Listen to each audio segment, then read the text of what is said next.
Clemson football in a tough spot, in an unfamiliar spot in the ACC. We got Jason Priester on the line from allclemsontigers.com.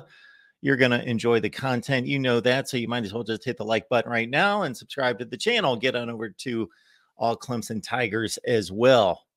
Jason, how are we doing today? I'm doing pretty good, man. How about you? I'm good. I'm good. Well, you know, the sun does come up the next day, and life does continue.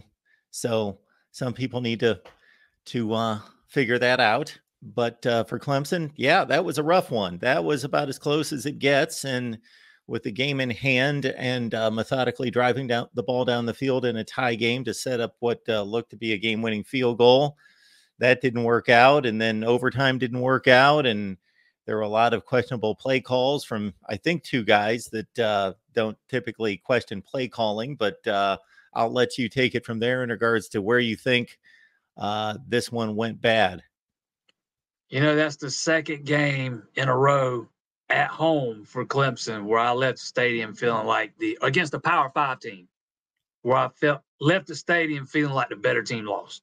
You know, the better team that day lost. And I honestly feel like that. I feel like Clemson was the better team, and they just let it get away. They got to find a way to finish, man. They cannot get out of their own way in the biggest moments, in the most crucial situations.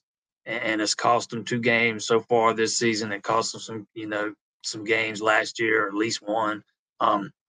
This team still got some young guys at critical spots on that offense, particularly at skill spots, and they're kind of growing up before our eyes. And we can blame the play calling all we want, man. I don't see a big problem with an RPO on 3rd and 1. They've been calling RPOs all day long.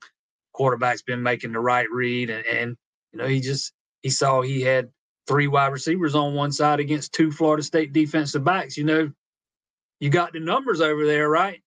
I mean, it ain't that terrible of a decision. Should have handed it off, make no mistake.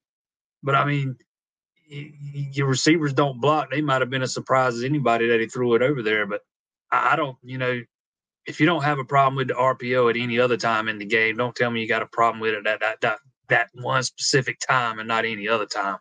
He's got the decision-making process or the freedom to make those decisions, and he's got to make the right ones. You can see Dabo Sweeney telling him when he's coming off the field, we needed 1 yard. Got to hand that ball off.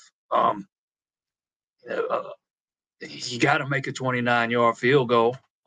It's the little things, right? And this is something this team's struggling with right now, getting the little things right in the biggest moments. There was criticism about the management of the play clock, or not the play clock, the game clock at the end of regulation as well. I don't necessarily know that they had much of a shot to score there, but they would have provided themselves with some opportunity for a Hail Mary or a quick out for a long field goal, something. Hey, they absolutely screwed the pooch with the clock there at the end. They should have had the offense prepared to get up there and spike the ball. You weren't going to have but 5-6 seconds left or whatever it was, but you got a field goal kicker, man, that can kick a field goal from 60, 65 yards. He ain't been very accurate this year, but he's got that kind of leg. You can at least give him a shot. If there was, there were a couple of things that I was critical of. That was one of them. The second thing was going prevent there at the end of the first half. I'm never a fan of the prevent defense under any circumstance. It kind of just lets you drive down the field, and that's exactly what they did right there before halftime.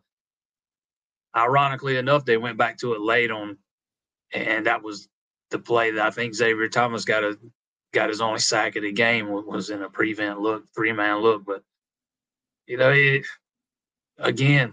it's just can't get out of their own way, man. It's some of the little things they are not doing in the biggest moments, and some of it's falling on coaching, some of it's falling on players, and it's costing them.